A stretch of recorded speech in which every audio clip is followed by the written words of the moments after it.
Hi everyone, this is Satyam before you, and today once again I am with you to have a profound discussion on the Hindu editorial section. But before I start the discussion, I would like to request you all, please like and subscribe this channel if you are new to this one. And now, without any further delay, I gonna start the discussion. And for the discussion, first of all, it's very important, it's very imperative to know about the title of this editorial. And first of all, so we will move towards the title of this very editorial. And the title of this very editorial is what? Arbitrary and exclusionary on EWS quota. EWS economically weaker section का जो 10% का जो कोटा आया है उसी के बारे में हम लोगों को आज पढ़ना है. कहीं ना कहीं बताया जा रहा है कि ये एक आर्बिट्ररी है, मनमाना है, बिना तर्क, बिना नियम, बिना योजना पे आधारित है. इसको बहुत जल्दी सरकार ने मनमानी ढंग से इसको इम्प्लीमेंट किया गया है इस संविधान में संशोधन करके. और बताया जा रहा है कि ये एक्सक्लूजनरी भी है. एक्सक्लूजनरी मीन्स क्या हुआ कि किसी खास वर्ग को इसमें इस कोटास में भाग लेने से मना किया जा रहा है, एक्सक्लूड किया जा रहा है. सो इसी के बारे में हम लोग को आज पढ़ना है. आइए हम लोग पैराग्राफ टाइटल की ओर मूव करते हैं. और पैराग्राफ टाइटल में बताया गया है कि even if the EWS quota is upheld, eligibility will have to be properly defined. Means eligibility जो है, मीन्स कौन लोग इनके अंदर आएंगे, कौन नहीं आएंगे, कौन इस कोटा का फायदा उठा पाएगा, नहीं उठा पाएगा. तो जो एलिजिबिलिटी है, जो थ्रेशोल्ड मेंटेन किया गया है, उसको प्रॉपरली डिफाइन करने की जरूरत है सरकार को. अगर इसको मेंटेन करके रखना है, अगर ईडब्ल्यूएस कोटा जो है अपहेल्ड सपोर्ट किया जा रहा है, तो there is need to be properly define the eligibility. Eligibility को पूरी तरह से डिफाइन करना होगा, एक्सप्लिसिटली डिफाइन करना होगा, स्पष्ट रूप से डिफाइन करना होगा. आइए हम लोग पैराग्राफ की ओर मूव करते हैं. A constitution bench led by Chief Justice of India U. Lalit is now examining the validity of the 103rd constitutional amendment, which provides for 10% reservation to the economically weaker sections, excluding other backward classes, scheduled caste and scheduled tribes who already have reservation in higher education institution and government jobs. एक constitutional bench जिनको lead किया जा रहा है you Lalit ji के द्वारा, वो examine कर रहे हैं, वो जांच पड़ताल कर रहे हैं वैलिडिटी का, लेजिटिमेसी का, जो 103वां संविधान संशोधन है, जो प्रोवाइड करता है, जो लोगों को प्रदान करता है 10% reservation to the economically weaker sections को. ईडब्ल्यूएस को 10% रिजर्वेशन प्रोवाइड करता है. और ये एक्सक्लूड करता है, बाहर छोड़ता है. एक्सक्लूडिंग मीन्स छोड़कर, किसको छोड़कर? तो जो ओबीसी हैं, जो एसटीज हैं, जो एससीज हैं, जिनको पहले से ही है ना, जो हु ऑलरेडी हैव, जिनको पहले से ही रिजर्वेशन है हायर एजुकेशनल इंस्टीट्यूशंस में, जो उच्च शिक्षा का जो संस्थान है उसमें उनको रिजर्वेशन दिया जाता है. और गवर्नमेंट जॉब में इनको पहले से ही रिजर्वेशन दिया जाता है. तो इनको छोड़कर ईडब्ल्यूएस को 10% का जो रिजर्वेशन है, वो ईडब्ल्यूएस को जो 10% का रिजर्वेशन है, वो कहाँ प्रोवाइड किया गया? 103वां संविधान संशोधन के द्वारा. और उसी का एग्जामिन किया जा रहा है यू ललित के द्वारा, जो एक कॉन्स्टिट्यूशन बेंच चीफ जस्टिस हैं इंडिया का. फिर आगे बढ़ते हैं. The bench has finalised 3 issues for hearing. सुनवाई के लिए जो बेंच है उन्होंने 3 इशू को सामने रखा. पहला क्या है कि वेदर द अमेंडमेंट, जो ये संशोधन हुआ ईडब्ल्यूएस को लेकर, हैज ब्रीच्ड, क्या ये संशोधन उल्लंघन किया है किस चीज़ को? द कॉन्स्टिट्यूशंस बेसिक स्ट्रक्चर, जो संविधान के जो बेसिक, जो मूलभूत स्ट्रक्चर है, जो फंडामेंटल इकाई है, उसका उल्लंघन किया है. कैसे? बाय परमिटिंग द स्टेट को यह परमिशन देकर to make a special provision, कि एक स्पेशल प्रावधान बनाया जाए. और क्या इसका परमिशन देकर जो संविधान का जो बेसिक स्ट्रक्चर है उसको क्या किया है? ब्रीच किया है, उसका उल्लंघन किया है. दूसरा ये है कि whether it does so in relation to admission to private unaided institutions, कि ऐसा इसलिए किया गया है ताकि क्या सके जो प्राइवेट अनएडेड इंस्टीट्यूशन है, जो प्राइवेट, जिसको गैर, जो सरकारी है, जो निजी है, तो उसमें एडमिशन लेने को ऐसा किया गया है. तीसरा ये था कि if the exclusion of OBC SC STs communities from the scope of the quota tramples on the basic structure.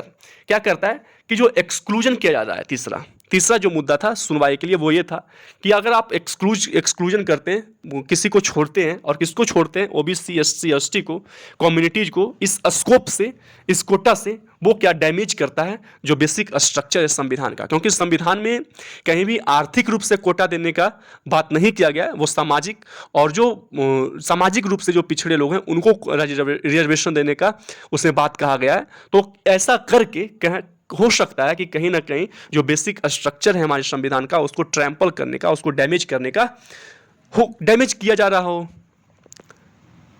फिर these are the valid questions, ये क्या है, ये जो कुछ क्वेश्चंस हैं वो बहुत ही वैलिड क्वेश्चंस है। And it could be argued, ऐसा बहस किया जा सकता है, ऐसा तर्क दिया जा सकता है कि लेजिस्लेशंस, जो भी विधान है रिजर्वेशन का, जो भी नियम है 2019 का, वॉज डन हिस्ट्री, उसको बहुत ही जल्दी लाया गया है, एंड विदाउट ड्यू डिलीजेंस, उसमें बिना पूरी तरह से जांच पड़ताल किए हुए, बिना रिस्पॉन्सिबिलिटी को उठाए हुए, बिना केयर किए हुए लाया गया है। ऑफ द क्रिटेरिया एडॉप्टेड, जो कि भी क्रिटेरिया एडॉप्ट किया गया है, अपनाया गया है।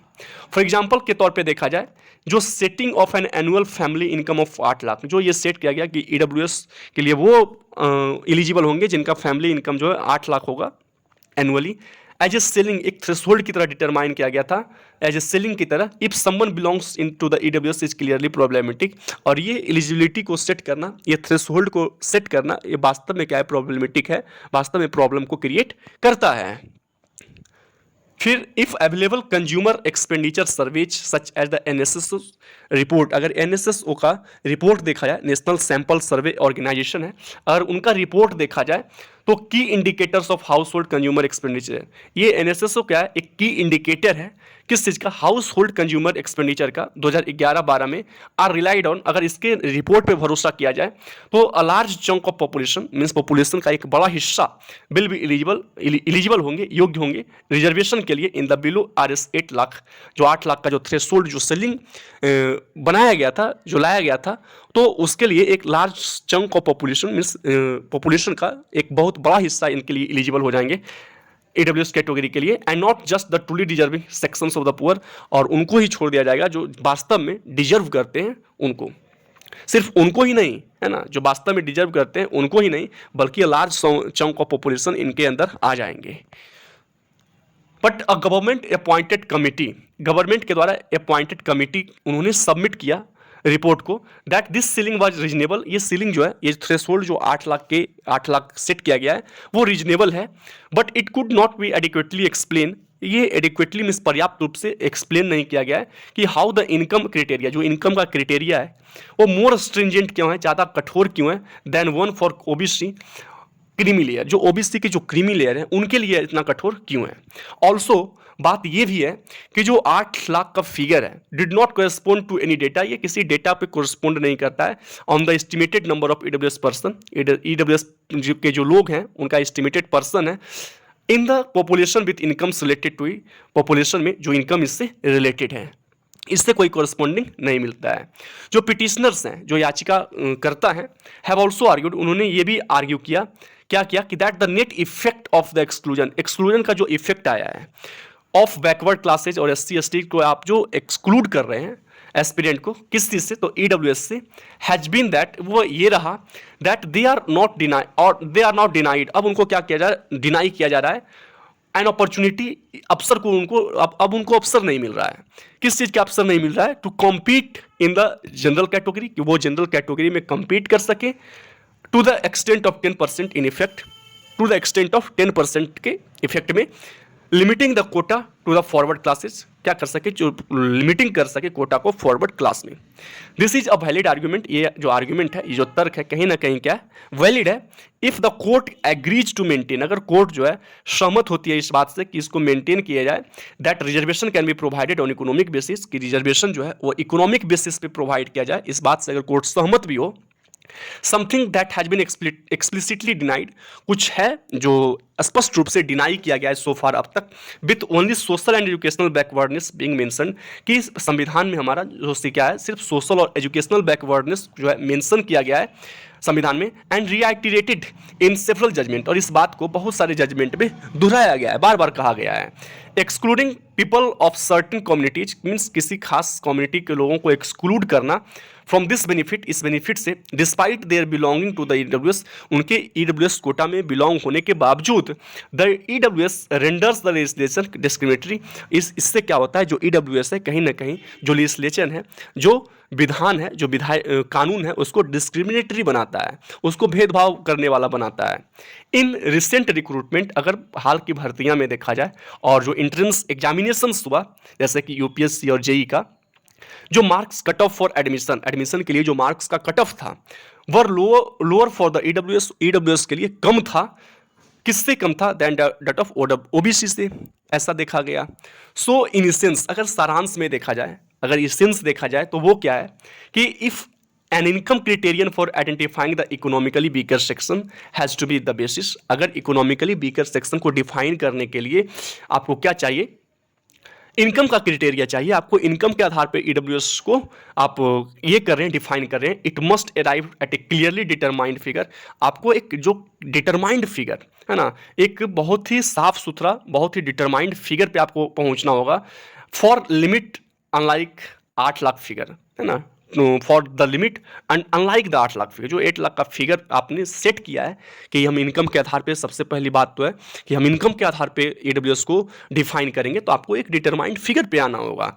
And all section of society, अब फिर जब आप कोई खास फिगर को सेट कर देते हैं तो चाहे किसी भी सेक्शन के लोगों सोसाइटी में, इरिस्पेक्टिव ऑफ कास्ट, बिना कास्ट को देखे हुए, है ना, शुड बी एलिजिबल, शुड उनको क्या होना चाहिए? एलिजिबल होना चाहिए टू अवेल ऑफ रिजर्वेशन, ताकि वो क्या कर सके? रिजर्वेशन का फायदा उठा सके अंडर दिस कैटेगरी, इस कैटेगरी में। मतलब क्या हुआ कि अगर आप कोई भी फिगर सेट करते हैं, जैसे अगर आपने सेट किया कि 8 लाख रुपए हम जिनका एनुअल इनकम 8 लाख से कम होगा तो वो उनको ईडब्ल्यूएस के सेक्शन के में रखा जाएगा, ईडब्ल्यूएस का जो 10% का रिजर्वेशन है वो दिया जाएगा।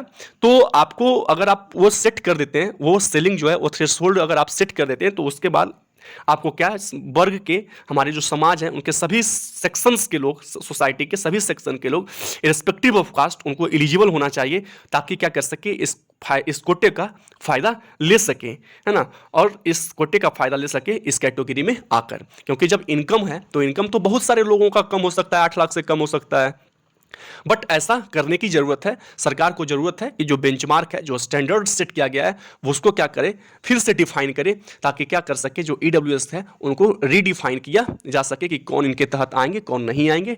So this is the end of the article, और आशा करते हैं कि ये आर्टिकल आपको समझ में आया होगा। तब तक के लिए हम लोग फिर कल मिलते हैं इसी समय। तब तक के लिए धन्यवाद। Have a nice day and bye bye all of you. Thank you.